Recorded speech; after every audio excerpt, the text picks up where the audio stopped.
Avis vascular centre మన దేశంలోనే the best varicose vein hospital. So మాతృభూమి అనగానే కేవలం మోదీకి గుళ్ళు మాత్రమే గుర్తొస్తున్నాయా? వాటిని రివైవ్ చేయాలి, వాటిని స్ట్రెంథెన్ చేయాలి, రీకన్స్ట్రక్ట్ చేయాలి. ఏ దేవాలయానికి భారత ప్రభుత్వం ₹1 ఇచ్చింది? మేజర్ గుళ్ళ గురించి మాట్లాడుతున్నాం. చాలా వరకు శిథిలావస్థలో ఉన్నాయి, ధూపదీప నైవేద్యాలు లేకుండా ఉన్నటువంటి దేవాలయాలు ఉన్నాయి. ఆ గుడి మీదే ఆధారపడినటువంటి కుటుంబాలు ఉన్నాయి. వారికి ఆర్థికంగా కూడా అందుబాటులో లేదు. దుర్మార్గుల చేతుల్లో దేవాలయాలు ఉంటే పరిస్థితి అట్టే ఉంటుంది. మోదీ ఫోకస్ అంతా దేశం కోసం, ధర్మం కోసం.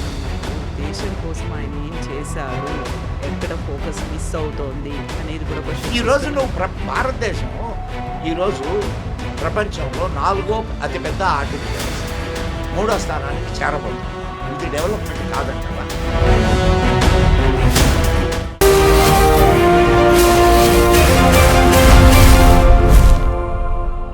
నమస్తే, నేను Kavitha. Welcome to I dream. ప్రధానమంత్రి నరేంద్ర మోదీ మొదటగా అయోధ్య, ఆ తర్వాత ఉజ్జయిన్ మహాకాల్, ఇప్పుడు లేటెస్ట్గా సోమనాథ్ మందిర్. కేవలం దేవాలయాల మీదనే ఫోకస్ పెట్టారా? దేవాలయాలకు పెట్టే ఖర్చుతో ఇక్కడ బడులని లేకపోతే హాస్పిటల్స్ని కట్టించవచ్చు, అక్కడ ఉన్నటువంటి పేదలకి హెల్ప్ చేయొచ్చు. వీటన్నిటి మీద ఎందుకని ఫోకస్ పెట్టట్లేదు?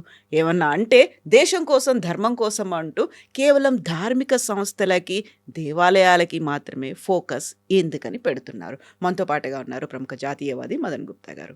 నమస్కారం అండి. నమస్తే. సదా వత్సలే మాతృభూమి. సో మాతృభూమి అనగానే కేవలం మోదీకి గుళ్ళు మాత్రమే గుర్తొస్తున్నాయా? వాటిని రివైవ్ చేయాలి, వాటిని స్ట్రెంథెన్ చేయాలి, రీకన్స్ట్రక్ట్ చేయాలి. చాలా మంచి ప్రశ్న వేసావమ్మా. ఏ దేవాలయానికి ₹1 ఇచ్చారో చెప్పమ్మా నాకు. ఏ దేవాలయానికి భారత ప్రభుత్వం ₹1 ఇచ్చింది చెప్పు నాకు. ఖర్చు పెట్టింది చెప్పు. కాకపోతే ఆయన మాత్రం ముఖ్య అతిథిగా ప్రధానమంత్రి హోదాలో వెళ్ళి దాన్ని హైలైట్ చేసి చూపించడం, భవ్య దివ్య నవ్య రామ మందిరం అనడం. ఎస్ దాని వెనుక ఉన్నటువంటి ఆలోచన మొట్టమొదట మనం అర్థం చేసుకోవాలా. You should know about the temple economy. ఈరోజు అయోధ్య నిర్మాణం జరిగిన తర్వాత అయోధ్యకు గవర్నమెంట్ ఒక్కటే ₹1 ఇచ్చిందమ్మా. తెలుసా నీకు? అయోధ్య నిర్మాణానికి గవర్నమెంట్ ₹1 ఇచ్చింది. డొనేషన్స్ స్వీకరిస్తున్నారు కాబట్టి ప్రభుత్వం తరఫున ₹1 వెళ్ళిందా? అంతే. ప్రతి ఇటుక భారతీయ హిందువుల యొక్క కాంట్రిబ్యూషన్, ప్రతి అంగుళం భారతీయ సనాతనుల యొక్క కాంట్రిబ్యూషన్. ఏమాత్రం అడిగే హక్కు ప్రభుత్వానికి లేదు. ఇదే కాదు, సోమనాథ్ దేవాలయం కూడా నాడు నెహ్రూ ఇవ్వలేదు, నేడు మోడీ ఇవ్వలేదు. కాకపోతే నెహ్రూని మీరు తిడుతున్నారు, మోదీని మాత్రం ఎందుకు మెచ్చుకుంటున్నారు? మోదీ ఆలయాల పట్ల శ్రద్ధ చూపిస్తున్నాడు, ధర్మం పట్ల శ్రద్ధ చూపిస్తున్నాడు. దాని వెనుక ఉన్నటువంటి ఆర్థిక వ్యవస్థను మోడీ గుర్తించాడు. ఎంత ఆర్థిక వ్యవస్థ దాన్ని చుట్టుకొని ఉందో. ఈరోజు నువ్వు అయోధ్య వెళ్ళొచ్చావమ్మా? వెళ్ళావా? వెళ్ళాను. ఎన్నిసార్లు వెళ్ళావు? ఒకేసారి. అప్పుడే ఫస్ట్ ఫ్లోర్లో ఉన్నటువంటి దాన్ని ఓపెనింగ్ చేస్తున్నారు, మోదీ వస్తున్నారు అంటే ఒక వారం రోజుల ముందు వెళ్ళి వచ్చాను. అది కవర్ చేయడానికి. సరే, కవర్ చేయడానికి వెళ్ళినా, దేనికి వెళ్ళినా నువ్వు చూసావు. ఇది కాదు, నీకు ఇక్కడి నుంచి వెళ్ళడానికి, అక్కడి నుంచి రావడానికి, నువ్వు అక్కడ ఉండడానికి ఎంత ఖర్చు అయి ఉంటుంది? నీకు కానీ నీ సంస్థకు కానీ ఎంత ఖర్చు అయి ఉంటుంది? ఉంది. 5 రోజులు ఉన్నాం కాబట్టి మేము 4 కలిసి వెళ్ళాము. అయి ఉంటుంది 1 lakh వరకు. 1 lakh వరకు. దేనికోసం వెళ్ళావు?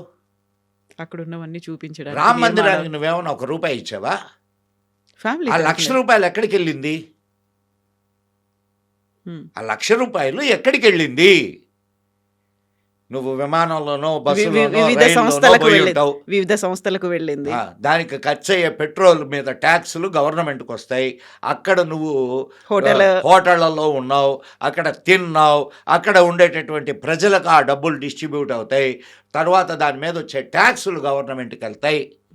ఇదంతా ఎకానమీ కాదు. నువ్వు ఎందుకమ్మా మొన్న మహాకుంభ్ జరిగింది కదా, అవును. ఆ? ఎంతమంది విజిట్ చేశారు మహాకుంభ్కి? కోట్లలో వచ్చారు. దాదాపు 60 కోట్లని అట్లా. అంచనా వేస్తున్నారు. 60 కోట్ల మంది ఒక ప్రదేశాన్ని విజిట్ చేస్తే ఎంత రెవెన్యూ సర్క్యులేట్ అయి ఉంటుంది హ్మ్. చెప్పు, ఎంత రెవెన్యూ? సో లక్షల కోట్లలో. సో దీన్ని నువ్వు ఆధ్యాత్మికంగా చూస్తే మోడీ దండం పెట్టాడు, హ్మ్. ఆర్థికంగా చూస్తే దేశానికి ఎంత లాభం చేశాడు? అదంతా పరోక్షంగా అవుతుంది. ప్రత్యక్షంగా ఎందుకు చేయలేకపోతున్నారు? ప్రత్యక్షంగా ప్రత్యక్షంగా అక్కడ హాస్పిటల్స్ కట్టించొచ్చు, అక్కడ బళ్ళు ఉన్నాయి. కట్టించుకోవచ్చు, అక్కడ వాళ్ళకి కట్టించు. Life style development. కట్టించమ్మా, నీ డబ్బులతో కట్టించు, ఏది గవర్నమెంట్ డబ్బులతో కట్టించు. హ్మ్. నా డబ్బులతో కట్టించమని చెప్పడానికి నువ్వెవరు? ఎస్, నేను కట్టించేటప్పుడు నేను కట్టిస్తా. ఇంతకుముందు పుణ్యక్షేత్రాల్లో సత్రాలు లేవా? తెలుసా? సత్రాలు ఉన్నాయి. ఈనాటికి ఉన్నాయా? ఉన్నాయి.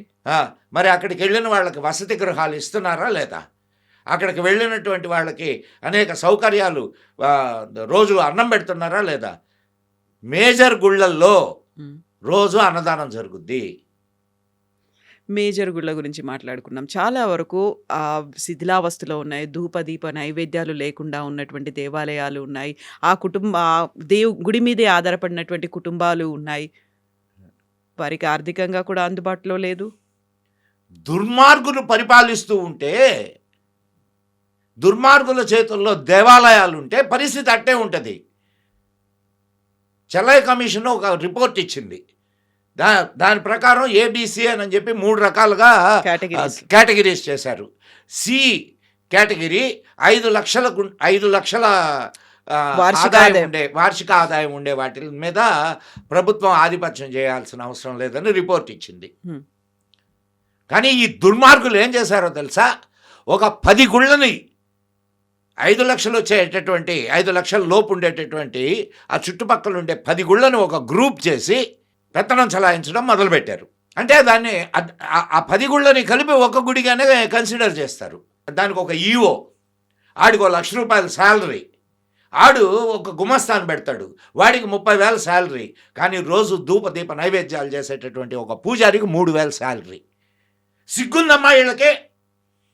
నా దేవుడు సొమ్ము తింటూ నా దేవుడికి అర్చన చేసేటటువంటి వాళ్ళకి తిండికి గుడ్డకి కరువు, వాళ్ళ మీద అజమాయిషి చేసేటటువంటి ఈ దుర్మార్గులకి లక్షల శాలరీ.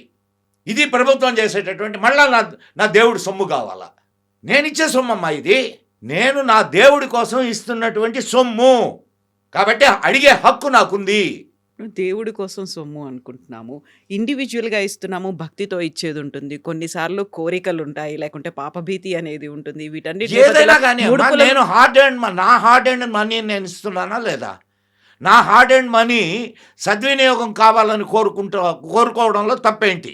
సద్వినియోగం అంటే ఎలా? దేవుడికే అన్ని ఆభరణాలు ఉండాలి, దేవుడికే అన్ని కిరీటాలు ఉండాలి, దేవాలయం తరఫున నువ్వు 100 కార్యక్రమాలు చెయ్యి, ధర్మ కార్యక్రమం ఒక్కటన్నా జరుగుతుందా దేవాలయం తరఫున? అది చేయించాల్సింది ఎవరు?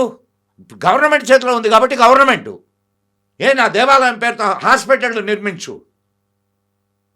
అవి ఒక నిరుద్యోగ రాజకీయ నాయకులకి అడ్డాలుగా తయారైనవి నా దేవాలయాలు. పోనీ వాళ్ళు ఏమన్నా సత్పురుషులు వచ్చి ఆడు కూర్చుంటున్నారా అంటే ఒక్కొక్కడు దోపిడీదారుడు. ఒక దేవాలయం కాదమ్మా.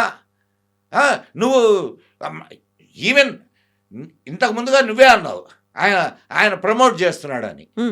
ఎవరు? మోదీ ప్రమోట్ చేస్తున్నాడు. దాని వెనక మళ్ళా ఆర్థిక ప్రయోజనమే. మోడీ 2 విషయాల మీద కాన్సన్ట్రేట్ చేశాడమ్మా భారతదేశంలో. అంటే ఇంకా చాలా సాల్వ్ కావాల్సినటువంటి విషయాలు ఉన్నాయి.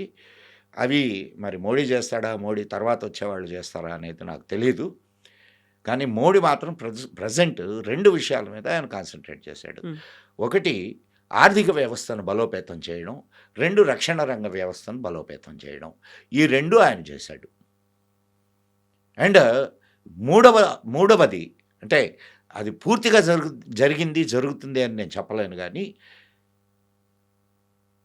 సనాతనులకు, హిందువులకు ఒక హోప్నిచ్చాడు. నీ ధర్మాన్ని పాటించేవాడు చాలా అభివృద్ధిని సాధించగలడు అనే ఒక హోప్నిచ్చాడు.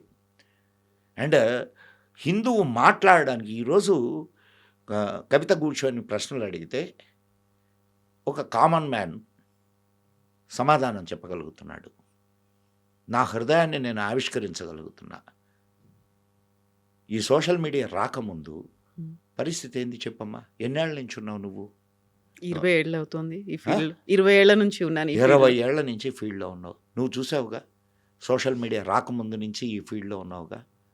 ఆనాడు ఒక హిందువు తన ఆవేదనను లేదా తన హృదయాన్ని ఆవిష్కరించడానికి ఏదైనా అవకాశం ఉండిందా? పత్రికలు అండ్ మాధ్యమాలు ఇవన్నీ కూడా హిందూ విరోధంగానే పనిచేసినాయా లేదా? మోదీ వచ్చిన తర్వాత కంప్లీట్గా అది మారిపోయింది. అటాక్స్ అనేవి అవుతున్నాయి, మాబ్ లించింగ్లు అవుతున్నాయి, ఎక్కడ వాళ్ళ జరుగుతున్నాయి? వ్యక్తిగత మాబ్ స్వేచ్ఛ. లించింగ్ హిందువుల మీద జరుగుతున్నది. హిందువుల మీద జరుగుతున్నాయి మాబ్ లించింగ్లు. ఎక్కడో ఒకటే అరా సంఘటన జరిగింది, జరగలేదని చెప్పడంలా. కానీ మాబ్ లించింగ్లంతా హిందువుల మీద జరుగుతున్నాయి. హనుమాన్ ర్యాలీ తీస్తే రాళ్ళు పడడంలా రాళ్ళు పడుతున్నాయా లేదా? సరే, మాబ్ లించింగ్లు ఇప్పుడు మోడీ వచ్చిన తర్వాత ఉమ్, స్టేట్ని పాలించేటటువంటి ప్రభుత్వం ఎవరిదమ్మా? కాంగ్రెస్. ఈ స్టేట్ అని కాదు, ఏ స్టేట్ అయినా ఆ స్టేట్ గవర్నమెంట్దేనా? అవును. ఆ? మరి ఈ బెంగాల్లో ఎన్ని మాబ్ లించింగ్లు జరిగినాయి? ఎవరు దానికి బాధ్యులు? ఇక్కడ రెడ్డి గారు అధికారాలు చేపట్టిన తర్వాత 16 దేవాలయాలు మీద అటాక్స్ జరిగినాయి. నిన్నగాక మొన్న ఇక్కడే కదా అమ్మవారి విగ్రహాన్ని కాలుతో పడగొట్టి. మరి వీటికేమంటావు నువ్వు? సమాధానం లేదు. ఇది కూడా ఎక్కడో ఒక చోట జరిగిన దాన్ని ఎక్కడో ఒక చోట ఏంది? మొత్తానికి 16 సార్లు ఇక్కడే జరిగినాయి. 16 సార్లు ఇక్కడే జరిగినాయి. అయితే అంతకు ముందు కూడా హిందూ ప్రధానులు చాలా మంది ఉన్నారు. బట్ మోదీ వచ్చిన తర్వాత మాత్రమే ఒక హిందూ ధర్మం కోసం హిందూ పనిచేసే చైతన్యం మొదలైంది. ఒక దేశం హిందువు మేల్కొనడం మొదలైంది. దేశం కోసం, ధర్మం కోసం అంటూ మిగతా వారికి సంబంధించినటువంటి ఆలోచనలు ఏవైతే ఉన్నాయో, భావజాలం ఏదైతుందో దాన్ని ఇది అనగదొక్కే హిందూ ప్రయత్నం. దేశం అమ్మా. ఇది హిందూ దేశం. ఇది హిందూ దేశం. ఇది హిందూ దేశం కాబట్టి హిందువుల ఆలోచనలు కరెక్టు. మరి నీకు నీకు నీకు నిన్ను ఇక్కడ తంతే ఏదైనా వేరే దేశానికి పోవాలా? ఏ దేశానికి పోతావు చెప్పు నువ్వు? నేను ఇక్కడ నీ దేశం భారతీయురాలు, అనేది భారతీయురాలని నేను ఇక్కడే ఉంటాను. ఆ? భారతీయురాలని నేను ఇక్కడే ఉంటాను. హిందువు అనే పేరుతో అంతే. మొన్న హిందువు అని చెప్పి ఫ్యాంట్లు ఇప్పి గుర్తుపట్టి కాల్చారు పహల్గాంలో. పెహల్గాంలో. మళ్ళా వాళ్ళ మీద లించింగ్లు జరుగుతున్నాయని చెప్పి నువ్వే అంటున్నావు. ఎట్లా ఇది? వాళ్ళందరూ టెర్రరిస్టులు కదా. టెర్రరిస్టులు ఒక మతానికి వ్యతిరేకంగా వర్క్ చేస్తున్నారు. అందరూ టెర్రరిస్టులు ఒక అనడానికి లేదు. మతానికి వ్యతిరేకంగా ఎవరు వర్క్ చేస్తున్నారు? బట్ అందరూ వాళ్ళే అనడానికి ఎవరు లేదు. వర్క్ చేస్తున్నారు? అక్కడి నాకు నుంచి సమాధానం చెప్పు. పాకిస్తాన్ నుంచి వచ్చినటువంటి ముస్లిం తీవ్రవాదులు, ఆ? పాకిస్తాన్ ప్రేరేపిత ముస్లిం తీవ్రవాదులు. ఇక్కడ ముస్లింలు చాలా శాంతియుతంగా ఉన్నారా? 700 పాకిస్తాన్లు ఉన్నాయి భారతదేశంలో. భారతదేశంలో 700 పాకిస్తాన్లు ఉన్నాయి. ఇక్కడ టెర్రరిస్ట్ అటాకులు జరగడం లేదా? నిన్నటికి నిన్న ఢిల్లీలో జరిగినటువంటి బాంబ్ బ్లాస్ట్లో చేసినటువంటి వ్యక్తి ఎవరు? ముస్లిం డాక్టర్. సో స్లీపర్ సెల్స్ ప్రతి ఏరియాలో ఉన్నాయి. వాళ్ళను ప్రోత్సహించేటటువంటి వాళ్ళు ఎవరు? వాళ్ళకి అండదండగా నిలబడుతున్న వాళ్ళు ఎవరు? ఇప్పుడు చెప్పమ్మా సమాధానం. దీనికి సమాధానాలు ఉండవు. రాజకీయంగా కూడా వాడుకుంటున్నారు అనే మాట. ఎవరు రాజకీయంగా వాడుకుంటున్నారు? Both వాళ్ళు parties. సిద్ధంగా ఉన్నారు. రాజకీయంగా వాడబడడానికి వాళ్ళు సిద్ధంగా ఉన్నారు. గంపగుత్తగా ఓట్లేస్తారు వాళ్ళు. ఇదిగో ఒక నిర్ణయం తీసుకుంటారు, అందరం కలిసి వీడికే ఓటేయాలా అనుకుంటారు. ఉమ్. కాబట్టి వాళ్ళు వీళ్ళని వాడుకుంటున్నారు, వీళ్ళు వాళ్ళని వాడుకుంటున్నారు. దాంట్లో ఇదే ఉంది. మోదీ ఫోకస్ అంతా దేశం కోసం, ధర్మం కోసం అన్నప్పుడు దేశం కోసం ఆయన ఏం చేశారు, ఎక్కడ ఫోకస్ మిస్ అవుతోంది అనేది కూడా క్వశ్చన్స్ ఈరోజు వస్తున్నాయి. నువ్వు భారతదేశం ఈరోజు ప్రపంచంలో 4వ అతిపెద్ద ఆర్థిక వ్యవస్థ.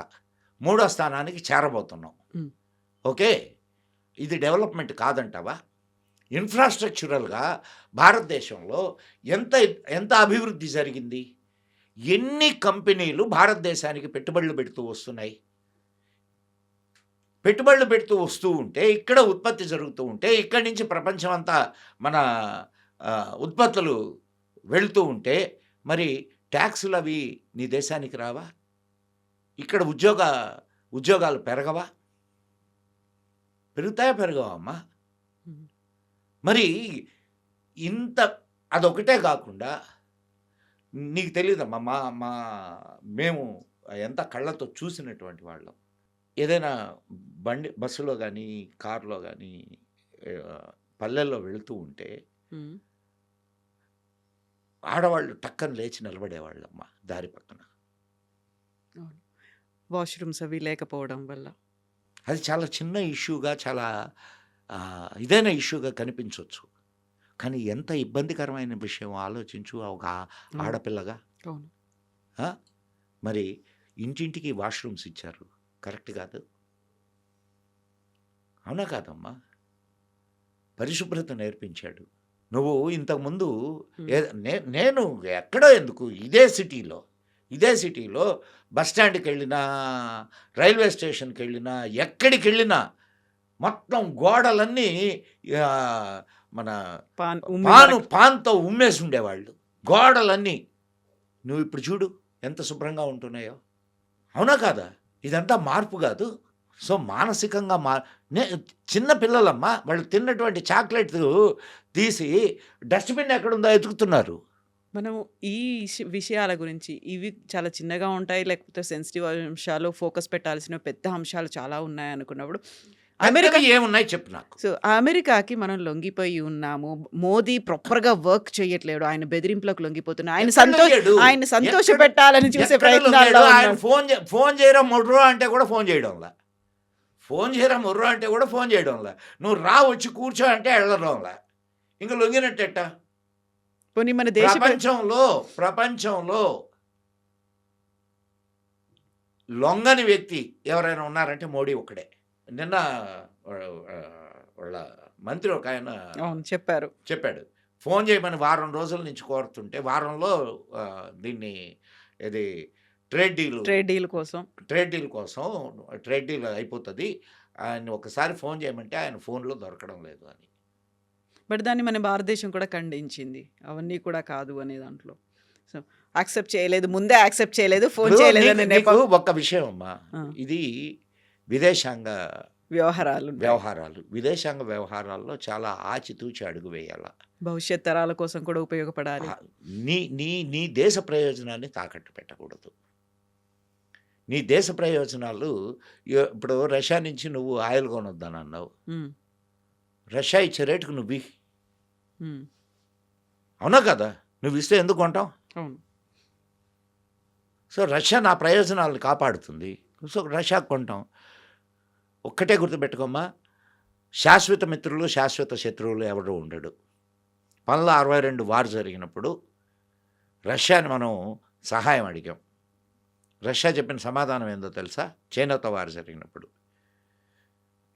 You are my friend but China is my brother, so I can't help you. ఆ టైంలో అమెరికా సహాయం చేసింది. సో 60 ఏళ్ళు గడిచేసరికి అవన్నీ మారిపోయాయి పరిస్థితి. సమయాన్ని బట్టి మిత్రుడు, సమయాన్ని బట్టి శత్రువు తయారవుతుంటారు. అది గుర్తించగలగాల. నీ దేశ ప్రయోజనాలకు ప్రాధాన్యతనిచ్చి నువ్వు ముందుకు నడవాలా. ఇది రాజనీతి. ఇప్పుడు 60 సంవత్సరాలు అప్పుడెప్పుడో సహాయం చేశాడని ఇప్పుడు పోయి తలంచుకొని ఆడి దగ్గర నిలబడతావా? ఆడు ఎన్ని దేశాలని నాశనం చేశాడు? ఇప్పుడు జరుగుతున్నది కదా. ఇప్పుడు ఇరాన్ మీద కాన్సన్ట్రేషను, వెనిజులా అయిపోయింది, ఇరాన్ మీదకి వచ్చాడు. అటు ఇదైపోయింది, ఏది మన రష్యా ఉక్రెయిన్ అయిపోయింది, వెనిజులా అయిపోయింది. వాడిని నువ్వు ఎట్లా నమ్ముతావు? జస్ట్ నీకు ప్రయోజనం ఏదైనా ఉంటే వెళ్ళు. ఉమ్. నేను నీ మీద 500% వేస్తాను, 50% నుంచి 500 వరకు పెంచు. ఏం చేశారు ఇప్పుడు? అక్కడికి పంపించే ఉత్పత్తులు వేరే దేశాలకు తరలిస్తున్నారు. వేరే దేశాల్లో మనకు ప్రపంచం అంతా మార్కెట్ ఉంటే అమెరికా ఒకటే మార్కెటా? ఉమ్. ఇప్పుడు ప్రపంచ మార్కెట్లో భారతదేశం విస్తరిస్తూ ఉంది. మీరు మోదీకి ఎన్ని మార్కులు వేస్తారు? 100కి 100 వేస్తా. కంప్లీట్లీ సాటిస్ఫైడా? Completely satisfied. కొంచెం ఏ కోశాన కూడా ఈయన మీద డౌట్లో లేకుంటే ఇది ఇంకా చేయలేదు అనేటువంటి అనుమానాలు లేకపోతే చెయ్యలేదు కాదు, చెయ్యలేకపోవడానికి కారణాలు ఉంటాయి. చేయలేకపోవడానికి కారణాలు ఉంటాయి. ఏ ప్రధాని 20 గంటలు పనిచేస్తున్నాడమ్మా? అవన్నీ కూడా ఫోటో యాప్ల కోసం చేస్తున్నారు, లేకుంటే సోషల్ మీడియాలో ప్రమోషన్ కోసం, కెమెరాల కోసం చేస్తున్నారు అని. పోనీ నువ్వు రైట్, దానికోసమే చేస్తున్నాడు అనుకుందాం. దానికోసం 20 గంటలు మేల్కొని ఉండాలనా? ఎంతెంత వర్క్ జరుగుతుందో మీకు ఆయనకు దగ్గరలో పనిచేసేటటువంటి అధికారులను అడిగితే తెలుస్తుంది. నిద్రపోనిడు ఎవరిని. సో పోనీ కరప్టెడా? నా కావుగా నా కానేదుగా అన్నాడు కదా. కరప్టెడా? కాదు. ఆయన ఈరోజు నువ్వు ఓటు వేయకపోతే నా సంచి వేసుకొని నేను వెళ్ళిపోతాను అంటున్నాడు. అదే పాత ప్రధానులు ఎంతెంత సంపాదించుకున్నారో అందరికీ తెలుసు. రాష్ట్రపతులు వాళ్ళ రాష్ట్రపతి భవనాన్ని ఇచ్చేసేటప్పుడు, ఖాళీ చేసేటప్పుడు మొత్తం ఫర్నిచర్ అంతా ఎత్తుకుపోయినటువంటి వాళ్ళు ఉన్నారు. అమ్మ, మనకు పోనీ ఇంత అభివృద్ధి 75 సంవత్సరాల్లో చూసామా? ఇంత అభివృద్ధి 75 సంవత్సరాలలో చూసామా? ఆర్థిక అభివృద్ధి, ఆర్థిక అభివృద్ధి కానీ లేదు, హిందూ ధర్మం గురించి కానీ. దాన్ని కూడా ఇప్పుడు ఒక అంశంగా తీసుకున్నావుగా నువ్వు. హిందూ ధర్మం గురించి మనం స్టార్ట్ చేసిందే మోదీ ఫోకస్ అంతా దాని మీదే ఉందా? దేశం కోసం, ధర్మం కోసంతోనే ఉందా? ఈ రోజు నేను మాట్లాడుతున్నాను అని అంటే జస్ట్ బికాస్ ఆఫ్ మోడీ. నాకు ఒక యూట్యూబ్ ఛానల్ ఉందమ్మా, మదన్ గుప్తా. దానికి మంచి రెప్యుటేషనే ఉంది. కానీ ఎవరికి తెలియని విషయం ఏంటంటే అంతకు ముందు కూడా భారతీయులోనే ఒక యూట్యూబ్ ఛానల్ ఉండేది. దాన్ని హ్యాక్ చేశారు. కాంగ్రెస్ హయాంలో హ్యాక్ చేశారు దాన్ని. మళ్ళా ఇప్పుడు డబుల్ స్పీడ్తో వ్యవహారం నడుస్తుంది. రివైవ్ చేసుకొని దూసుకెళ్తున్నారా? నేను అంటున్నది ఏంటంటే మంచి మంచి ప్రధానులు లేరని నేను చెప్పట్లే. కానీ ఇప్పటి వరకు మనకు వచ్చిన ప్రధానుల్లో ది బెస్ట్ ప్రధాని Narendra Modi. He has a vision. And vision ఉండడం గొప్ప విషయం కాదు, కానీ విజన్కి తగ్గట్టుగా వర్క్ని ఇది చేస్తున్నాడు. Execution, that is more important. ఎన్ని మెడికల్ కాలేజెస్ వచ్చినాయి, ఎన్ని ఇంజనీరింగ్ కాలేజెస్ వచ్చినాయి, ఎన్ని ఎయిర్పోర్ట్లు వచ్చినాయి, ఎంత రోడ్స్ డెవలప్మెంట్స్ ఎంత జరుగుతున్నాయి, ఎన్ని పోర్టులు వచ్చినాయి. సో ఇంత డెవలప్మెంట్ జరుగుతూ ఉంటే మనం 4 గోడల మధ్య కూర్చొని మాట్లాడుకుంటే, అంటే 4 గోడలే కాదు, సోషల్ మీడియాలో కీబోర్డ్ని యూజ్ చేసుకొని మాట్లాడే వాళ్ళు కూడా. నేను మొత్తం దేశం అంతా తిరుగుతూ ఉంటానమ్మా, తిరుగుతున్నాను. నువ్వు ఈ పాడ్కాస్ట్ చేయడానికి ఒక 10 గంటల ముందు వచ్చాను నేను హైదరాబాద్కి. అవును. సో నేను కళ్ళతో చూస్తున్నా, జరుగుతున్న డెవలప్మెంట్ చూస్తున్నాను. అండ్ అతి సన్నిహితంగా ఉండేవాళ్ళు చెప్తున్నటువంటి విషయాలు వింటున్నా. సో ఆ డెవలప్మెంట్ మీ దృక్కోణంతో మీరు చూస్తున్నారు, మిగతా వాళ్ళు వాళ్ళ పర్సెప్షన్తో వాళ్ళు చూస్తున్నారు. వాళ్ళు చూసి మాట్లాడితే నాకు అభ్యంతరమే లేదు. చూడకుండా మాట్లాడుతున్నారు. వాళ్ళు చూసి మాట్లాడితే నాకు అభ్యంతరమే లేదు. వాళ్ళు సోషల్ మీడియాలో మాట్లాడుతుంటేనే. నేను చూసి మాట్లాడుతున్నాను. నేను చెప్తున్నాను కదా, నేను నూక్ అండ్ కార్నర్స్కి వెళ్ళొచ్చాను భారతదేశంలో. మోడీ గారు రాకముందు వెళ్ళొచ్చాను, మోడీ గారు వచ్చిన తర్వాత వెళ్ళొచ్చాను. I know the difference. మనం ఇంకా బోల్డ్ అనే విషయాలు ఉన్నాయి, వాటన్నిటి గురించి కూడా మళ్ళీ మాట్లాడుకుందాం. థ్యాంక్ యూ సో మచ్ అండి. Thank you. జై హింద్, జై మా భారతి. జై హింద్.